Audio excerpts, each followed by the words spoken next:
Welcome to Did You Fear About This One, a podcast where we cover weird, spooky shit. I'm Amy. This is my co host. And I'm Dawna. And because it's one of our first episodes, figured we'd do a little getting to know you I love Q&A. I love Q&As. I like talking about me. Yeah, sort of why we became friends, and why we Absolutely. decided that everybody on the internet needed to hear us talk. Yes. I mean, we're not a bunch of experts. We're just a bunch of nerds. Nerds! So I just wrote some random questions. One that's not on this, but I was thinking of. What is, or have you ever had a spooky job? And if you have, what was the spookiest job? Spooky job. Or weirdest job? Well, when I was a real estate professional, I went to a lot of houses that probably were spooky. Hmm, Does that count? maybe. One of my clients and I, we were taking a look at a property out in, I believe it was Morristown, and huge property. Like it was 2 acres of land. There was two houses on this one property. It was being sold all together. So 2 acres of land, two houses. The first house that we walked into was piecemealed together. Like no rhyme or reason on the layout. Like you can tell that it was like built without permits, the whole shebang.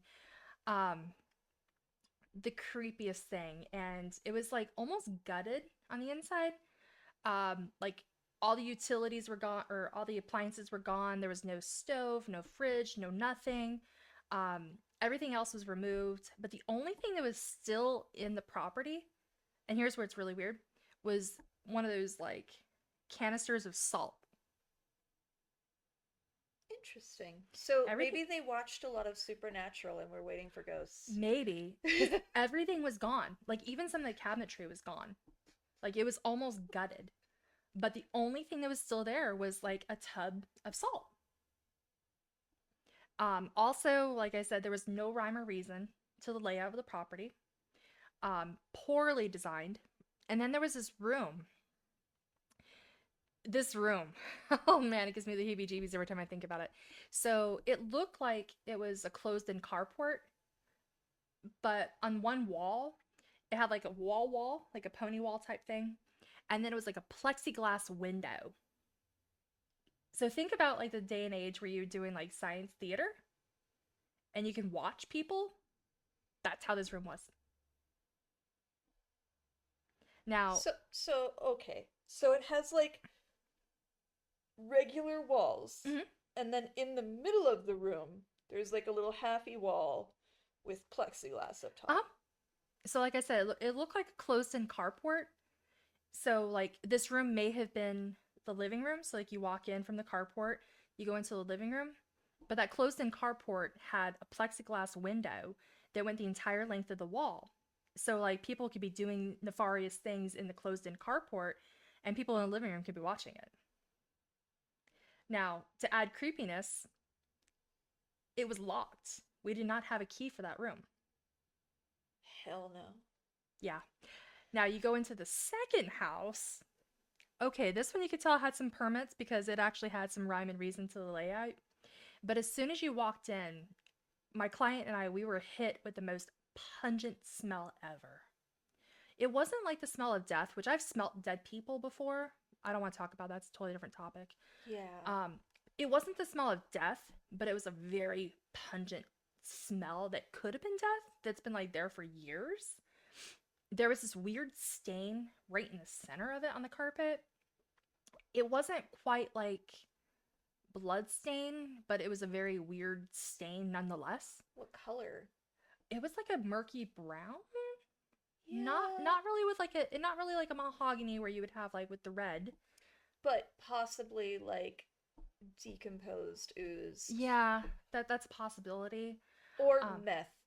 yeah, probably meth because it's Morristown. Yeah. No offense, Arizona, by the way. no offense to people living out there right now, You but probably don't want to be. yeah. Also in this like spooky room, there was like the longest mud tube from termites that I'd ever seen in my life. Yeah, I'm talking probably about 14 inches of mud tube. No. Oh. Yeah. So my client and I, we walked out very quickly, and I was like, "Do you want to put an offer?" She's like, "Hell no." I'm like, "Do you want to write a horror movie?" She said, "Yes." So I probably wouldn't say it's the creepiest job, but there was some interesting moments. There was also another house that I looked for. If memory serves me well, I think it was in Glendale, Arizona as well. Um, there was a carport garage that was all matte black, everything matte black. The garage refrigerator, matte black. The workstation, matte black. The walls, you guessed it, matte black. The concrete floor, matte black. So probably a dark room. We're just gonna run with that. Or a torture chamber. It's easier to hide the blood when it's black. Should have opened the fridge to see what color the bulb was. Hell no. If it was a red bulb, then it was a black. It was a dark room, like you said. No. Could also be a really horrifying deprivation chamber. We're gonna go with it was a dark room. Tell me about your spooky job. So I never had outright spooky jobs, but like you, I've done a lot of weird shit over the years to like make money. Nothing. Well, I used to get paid to ride around in cars with strangers, aka I sold cars. But that's how I like to advertise it just because it gets that reaction from people where they're like, "Wait, what?" And then it's just car salesman. um so that one was definitely strange. When I first was doing it, I was selling in Las Vegas, and there were times where I or any of the other salespeople, in order to get deals or sales like completed within the calendar month so you could actually get paid on it. Sometimes you would have to drive across town, um, to get paperwork signed by the people who you sold a car to. And the weirdest one of those that I had to do was when I had to take a automatic transmission smart car. So for those not familiar with cars, they are technically four wheels. I think there's technically back seats. You would struggle to put even my purse back there. Um, but yeah, they're very like fuel efficient supposedly. I don't know. I wasn't That wasn't the brand that I was selling, so I wasn't as educated in those and I didn't really care. But they're very tiny, and even though it was an automatic transmission, taking it on the freeway, first of all, I got cut off by a car that was behind me and then went around me very angrily. That was literally had its bumper held on by duct tape to give you an idea of how fast this little thing could go.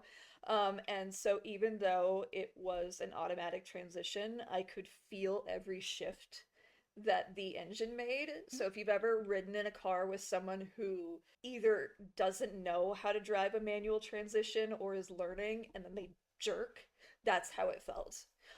So that was definitely, and I had to drive from like Henderson, which is the bottom half of that little valley of Las Vegas by the mountains leading towards like Hoover Dam and all that.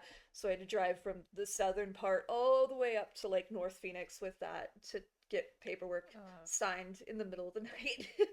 oh my god. And yeah, that was a weird one.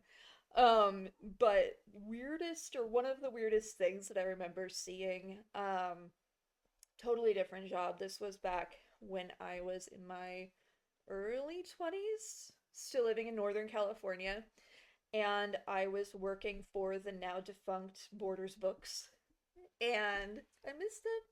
We'll pull a little out for our homies. Yeah, exactly. Borders is better in my opinion. Yeah, yeah. I still miss it. I still wish that that rivalry was going on, but Hmm. yeah. So I was working for them, and specifically I was working for one of their like annual temporary calendar stores. So we had set up shop in what used to be a McDonald's, in a mall.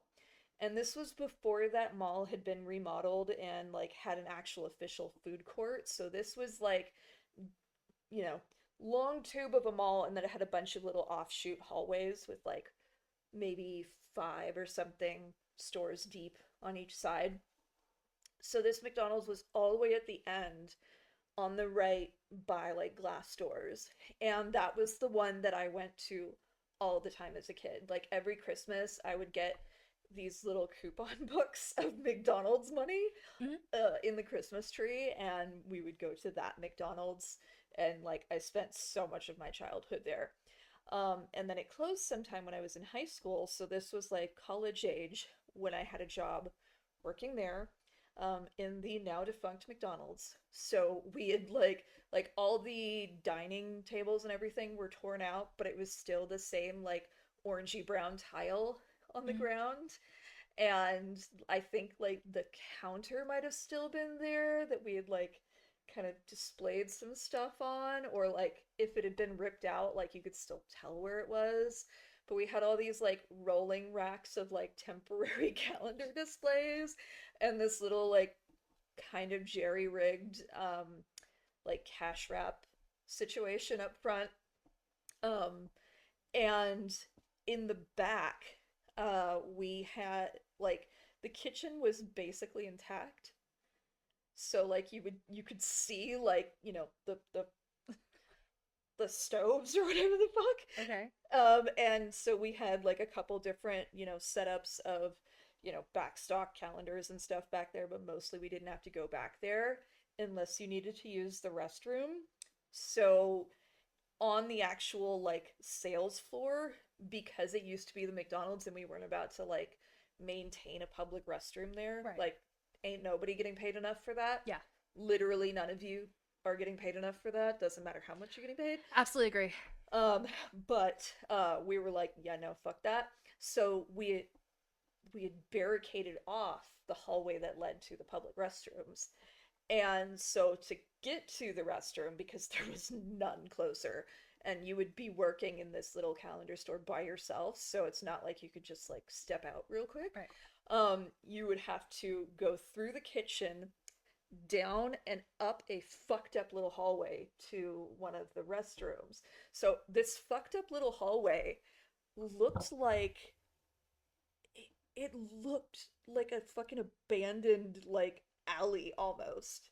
Like it was so weird. Like there was this random like almost a shower area that I found a dead lizard in. Oh no, not the lizard. Yeah, it was a mummy at that point. um, that McDonald's had been closed for quite a while. And like the walls in that area, for some reason, I remember them being like minty colored, even though that's not a McDonald's color.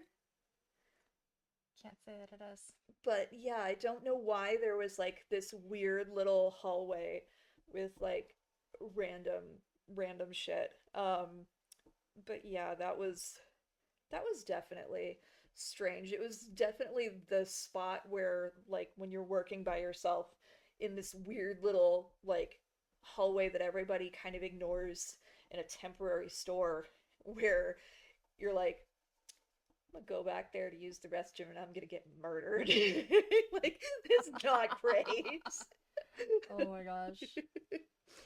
If you've had any weird jobs, comment below. We'd love to hear about them. Definitely. So of the questions that you did get to see, not ones Okay. just from my head, were you a spooky kid growing up? And what was your first spooky interest or memory? I would say I was a spooky child growing up, but it comes with the territory. Being born right before Halloween. So jealous.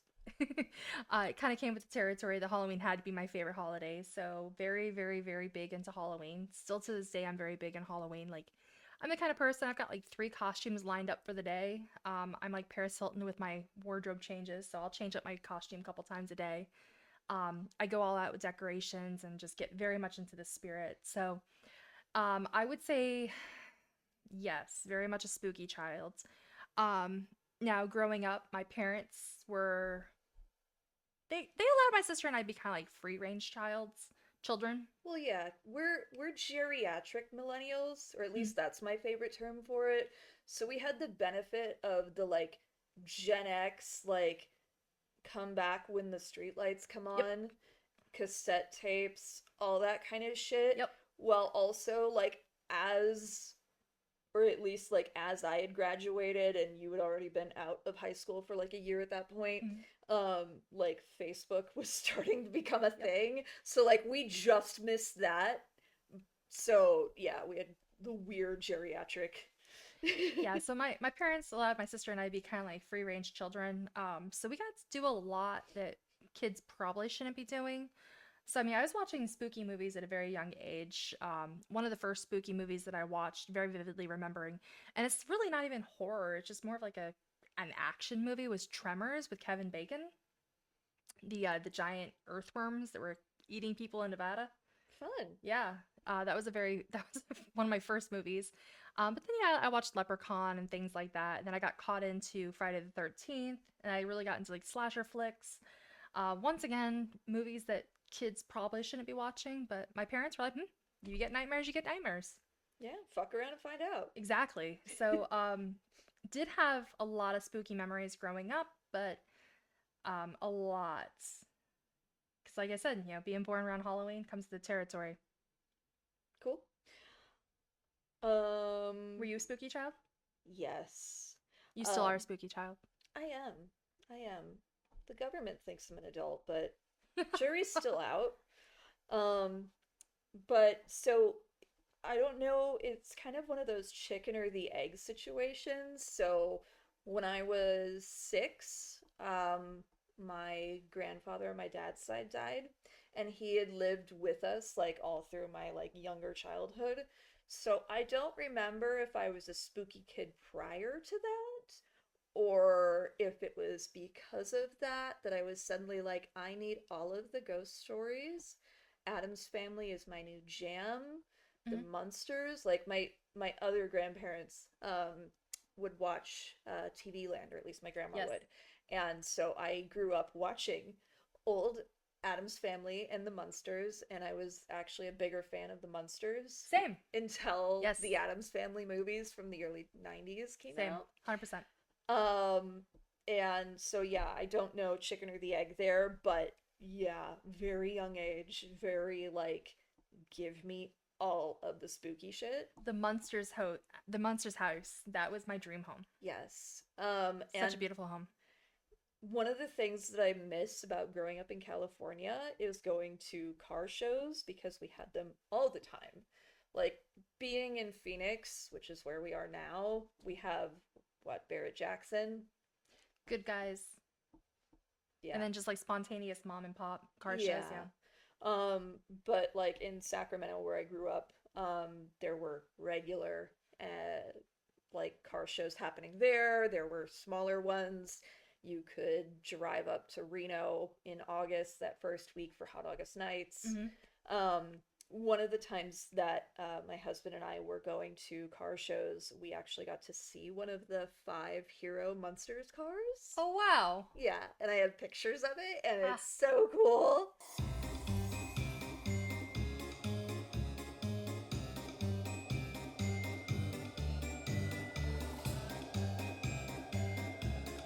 It was so cool. love it. um, but my first spooky interest, um, witches. And I think that had to do with like when I finally got to start like picking Halloween costumes, I just sort of latched onto witches, and that kind of hasn't stopped. That is a true statement, actually. I think in regards to interest, like I remember very vividly. I want to say it was about fifth grade, maybe sixth grade, but I'm thinking later towards the fifth grade period. We started learning about ancient Egypt, and I was obsessed with mummies. Hmm. Like obsessed. Birthdays, Christmases, I got a mummy book. And I think the most fascinating mummy for me was the bog people. Yeah. Like that was like, oh my God, give me more. And I still geek out about the whole mummification process and like ancient Egypt and things like that. Um, So Egypt is definitely on my bucket list. Maybe when, it's not so crazy, I'll get out to Egypt. But yeah, If we still have a planet by then. yeah, we'll see how that Yeah. goes. Um, any spooky memories or like encounters from when you were a kid? Yes. I personally don't remember it because I was young, but my mom, God rest her soul, she would share this story on the regular. So shortly after my sister was born, we were living in a duplex apartment in upstate New York, and the duplex was a very, very old duplex. And so we were heading home one evening, and like I said, my sister was just born, so she was not even walking. She was still in, car seat 24/7 kind of situation. And I flat out refused to go inside. Just flat out. Heels in the sand, flat out refused to go inside. And they're like, come on, let's go inside. I was like, no. And they're like, why are we not going inside? I said, John's in there. And they're like, no, no, there's nobody in there. This is our place. And I was like, no, John's in there, not going in. And so obviously scared the bejeebies out of my parents. So they started doing some research, like what was causing me to not want to go in because of this John person. So they did some research, and it turns out years prior to us moving in, there was a fire inside, and unfortunately, a firefighter by the name of John lost his life in this fire. And so my parents, they decided to skedaddle shortly after that, thinking that I was seeing things and this was not a safe location for us. So we skedaddled and moved to a different apartment afterwards. That's sad. Yeah. And then I had another haunted room when I was living in California. So this one was not as bad. I was 15 years old, and my room was, we had a split level home, and my room was right on top of the garage. Hmm. And at this time, I had my lizard collection because I love lizards. So I had 5 lizards, 3 green anoles, a bearded dragon, and my iguana. And I had a red heat lamp that was on overnight. And so one super early morning, probably just after 12 a.m. kind of situation, middle of the night. That Um, weird witching hour period. yeah, it was during that time period, but I had woke up for whatever reason, and I looked over, and there was a figure of a woman wearing an apron and a dress, and she had her hair, nicely in a bun. And I could tell she was on the older side, but she was holding a tray of cookies. So she looks over and she smiles and nods and puts the cookie tray down. And then I blinked. I was like, what was I seeing? Because like I had this red glow.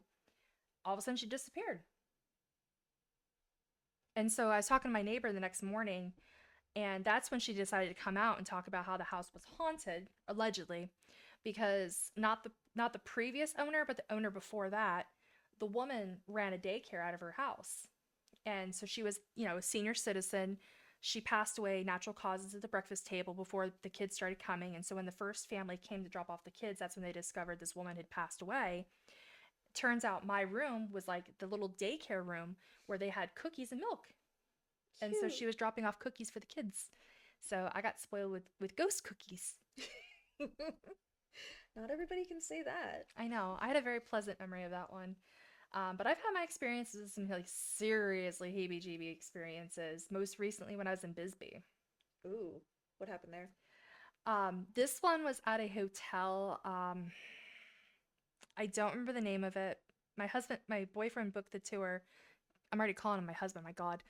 Um, but it was a site of like a massacre where 13 people were gunned down by the sheriff. I don't think they're supposed to do that. I think that's No, the opposite of what they're supposed to do. yeah, but when you catch your wife red-handed having an affair, you go a little crazy. I mean, was she banging all 12 other people? Nope. So, like I said, That's this is at a that seems excessive. like I said, this is at a hotel. He came home. He was, deployed or something like that. Doing duty in another city close by, whether it was Tombstone or whatever. He comes back and he's like, "Hey, where's my girlfriend or wife? Wife." Um, Goes upstairs, catches her red-handed having an affair. He goes down to the saloon, takes a shot, and he literally starts shooting. 13 people perished, and so he ended up killing himself. But my boyfriend and I, we walked into this saloon, and all of a sudden I had like this sudden hard feeling of impending doom. Like my body's like, get the fuck out of there. And so as soon as I walked in, I tucked myself into the corner and just watched people doing their thing. I'm just like, nope, nope, get the fuck out of there. And as soon as that door opened, I skedaddled so quickly. And so my boyfriend's like, are you okay? I'm like, no, I'm not okay. I needed to get out of there. He was like, it was a night and day transition. He's like, I can tell something was up with you. So that was the most awkward heebie jeebie moment I had ever had.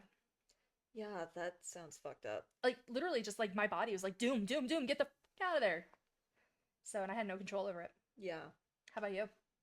Um, so I haven't seen ghosts.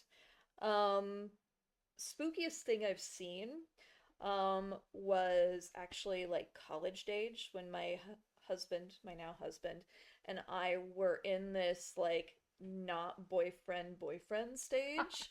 I love how you describe that. Yeah, it was like 6 months of us like hanging out every day that neither of us was at school or work, like just all day until my curfew. And so it was definitely one of those situations. And it was like the end of summer, and shortly before I finally like got tired of waiting for him to kiss me, and I just like when he dropped me off one day, I just leaned over, kissed him, and then ran away. Totally on par. Yeah, yeah, it fits with me and being Tracks. chaos. Yeah. Tracks. Um and um but we would like kill time at this park nearby in my little hometown there. Or one of my hometowns, but the hometown that I was in high school at. But this park was there were a lot of schools nearby and neighborhoods, and this park has a lot of like kind of offshoots where like there's like densely wooded areas, and then there's parts that have like um jungle gyms and little covered gazebos where people can have birthday parties and soccer fields, and then there's like horse boarding areas and where people can store their horses Yeah. and whatnot. And then there's like horse training rings, and you go on any of the trails in that park, and there's like crab apples, so horse dung all over the sidewalk. And at another end, there's like tennis courts, and then all through all of it, there's like ultimate frisbee goals, which is such a weird little thing. For anybody that's not familiar with the weirdness of ultimate frisbee in California, it's like this metal pole, and it's got like a ring at the top, and then like these chains that come down. And the point, I guess, is to throw a frisbee into the chains. I can actually go on a topic about that because that's actually called disc golf. And one of my best friends is actually a professional disc golfer. Interesting. It was always ultimate frisbee Yeah. in my hometown, so I don't know. They changed it up over the years because Uh, now it's more sophisticated. Like oh, each disc, they don't call them frisbees because that's apparently trademarked. Each disc is now weighted. oh, So just like golf clubs, like there's different irons, there's different Jesus. weighted discs. So So they they could, made it bougie. They took a hippie yes, sport and made it yes, bougie. exactly. That's bullshit. So it is a very difficult sport though. Oh yeah, it always looked difficult. It really is. So like I said, my best friend who's a professional disc golfer, oh my God, it's insane. Yeah. And those Um, discs are not cheap anymore either. yeah. Just like golf. But yeah, so all that, just all the kinds of things happening in this park, not just like one little like grassy area that you walk your dog through and then leave. Like it's a bunch of different things happening in this park. So, at the end of our nights hanging out, my husband and I would wander around the park, not in the actual wooded areas because that was not lit. So we would stay on like the concrete trails and whatnot. And I remember hearing stories when, I was in like grade school, and like there would be warnings that go out about like mountain lions being sighted in the park. Meanwhile, we're like 30 minutes, 40 minutes from like the mountains where mountain lions would actually be wandering. This is the middle of the suburbs. It's just close to like with the horses and things like that, it gets labeled as like the hick area. But it's like the hick area of the suburbs, so pretty sure they saw a cat, not a mountain lion. I love Possibly people. even a dog, you know. And then, you'd hear like in junior high, like stories about like weird people living back there, which probably, Yeah. eh, unfortunately. And I remember in high school, I was friends with a lot of the like, kind of ne'er do well, awesome people who, the goths, the punks, the people who annoyed their teachers by being too smart and not at all interested in being there. Color me shocked. Yeah. And so some of those friends like to partake in things that are not necessarily legal, that like to alter your brain. And so one day, one of those friends was telling me about how she had been hanging out in the woods with some of her other ne'er-do-well friends and had seen glowing balls of light, just red glowing balls of light. And I was like, yeah, mm-hmm. I totally believe you. I did not believe her, not at all. It was very much one of those like, yeah, okay, sure, that's what you saw. Um, and so I never thought anything of it because, like I said, there had always been tall tales about this place. And then, so one night my husband and I were hanging out there, and there's this part where you go from like the areas with like the horse rinks and stuff like that to the tennis courts. And there's this tiny little wooden bridge that hardly ever used because I never had any interest in going to the tennis court side. Like, there's really nothing else over there. But it went over a tiny little creek, and there were actually like, what are those like reeds with the weird bulb? Cattails. That one. It had like actual cattails in it and stuff. Aw, And sounds charming. yeah, it's kind of idyllic. As a lot of Sacramento is, because there's a lot of actual trees and green, Huh. and I miss it because here we have brown and dead and poisonous and spiky. Different shades of brown. Oh, there are shades of brown now. Yeah. I say this as an artist knowing full well there are, but yeah, yeah, it's very different. When I first moved to Arizona, it Yeah. was very much like moving to another world. I was like, what the fuck is this? I get it. Coming from upstate New York, totally get it. Yeah. So one night we're decide to walk over towards the tennis courts just for more like, totally making excuses to spend time with each other time. And we're walking towards this tiny little bridge, and I see this like softball size, um, glowing blue ball hovering maybe about 6 feet in the air over the bridge.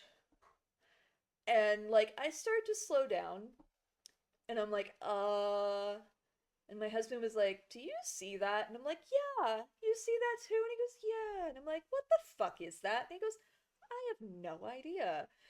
And we get a little bit closer, and it's like, "No, no, we're not walking over that." And so we Yeah. turned and we walked away because I was like, "You know what? I don't know what the fuck that is." I was thinking it could have been from like the spotlights over the tennis courts like reflecting off something somehow, also a possibility. Um, but couldn't find any like actual reason, and it wasn't like moving. It was a stationary, Huh. didn't get bigger, didn't get smaller, didn't get cut off by anything going by, so it wasn't a light from like across the major street on the other side. It wasn't anything in that parking lot because it was much closer. Just a glowing ball that appeared to be hovering over the bridge. I would have gone and poked it. Yeah, yeah, I could see Now I want to go to Sacramento that.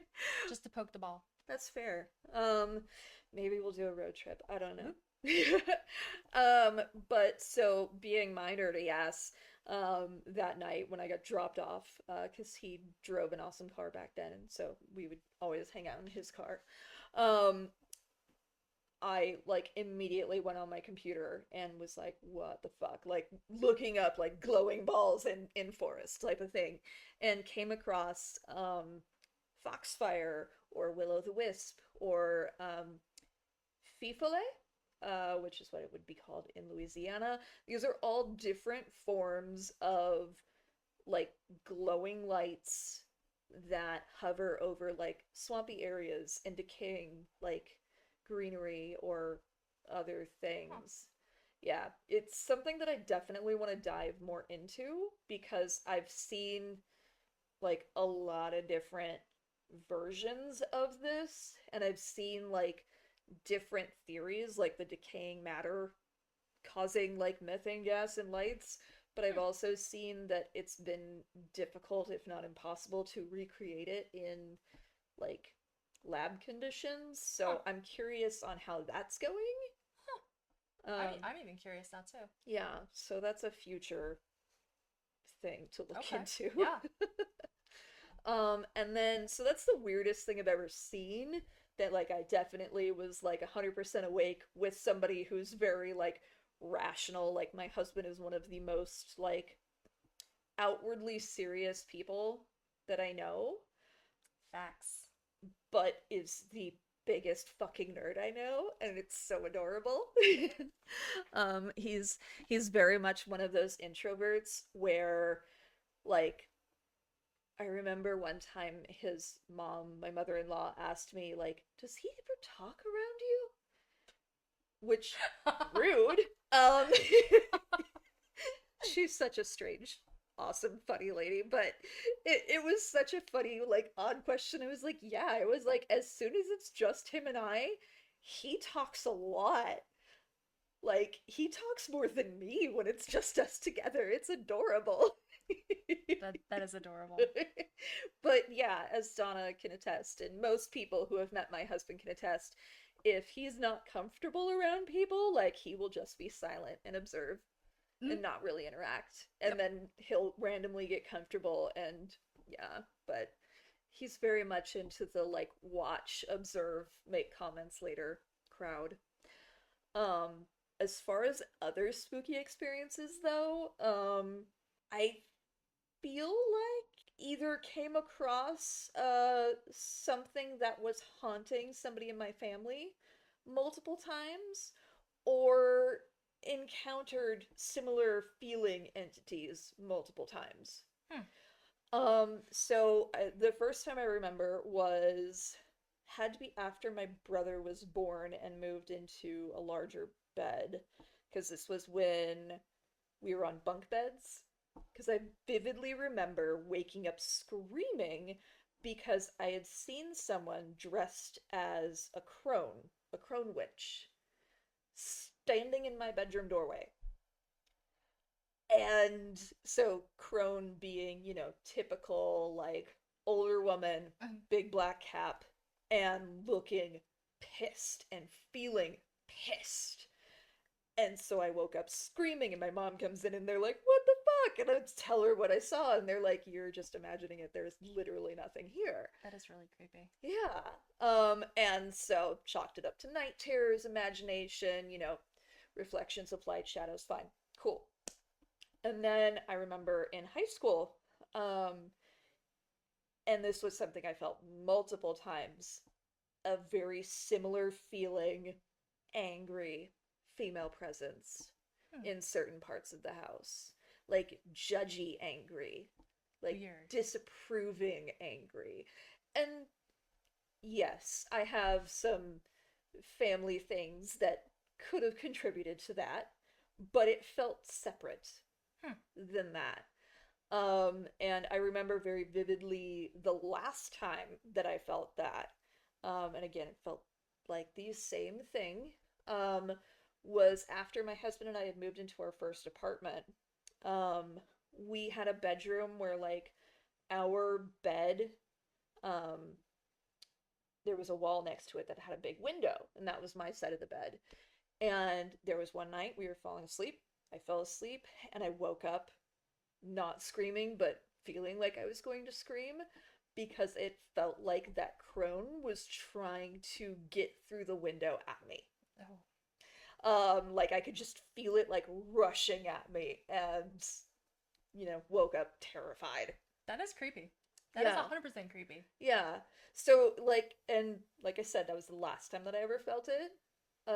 But definitely fucking weird. Yeah, just a little bit. A little bit.